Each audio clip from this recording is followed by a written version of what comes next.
Impulser la parité, c'est essentiel parce que c'est avant tout une question d'élan qu'on se donne et qu'on se donne collectivement. Je suis assez partisan de l'idée qu'il faut impulser quelque chose.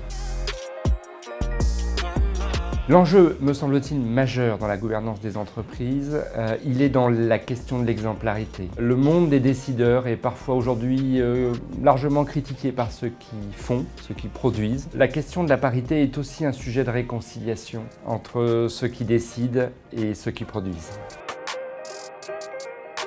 Je dis que c'est un vecteur majeur de la marque employeur AFDAS, que ce soit dans les politiques de recrutement, dans les politiques de rémunération, dans les politiques de mobilité. La question de la parité, elle est à tous les endroits de l'entreprise.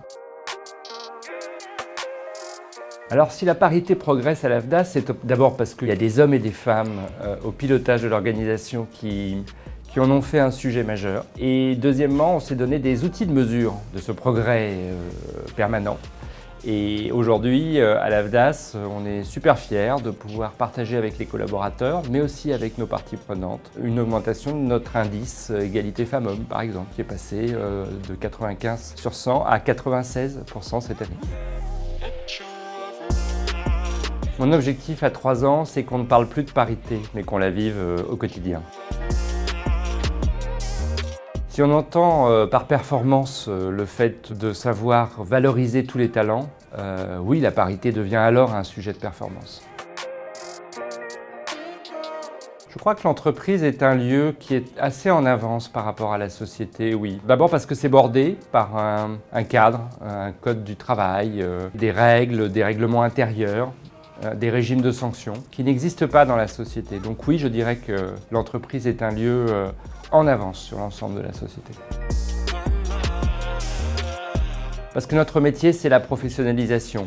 Et notre métier, c'est faire progresser les gens dans leur façon d'exercer leur métier.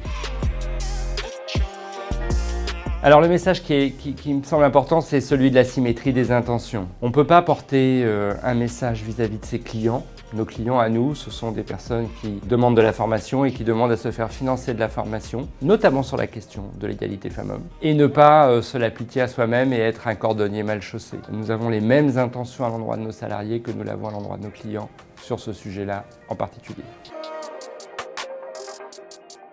C'est un sujet qui doit être partagé. C'est pas un sujet qui doit rester entre quelques-uns. C'est un sujet qui concerne l'ensemble de la société. Tous ceux qui, de près ou de loin, sont impliqués dans des formes d'interaction doivent comprendre que la question de la parité, elle s'invite dans ces interactions et qu'il faut avoir des outils pour le traiter.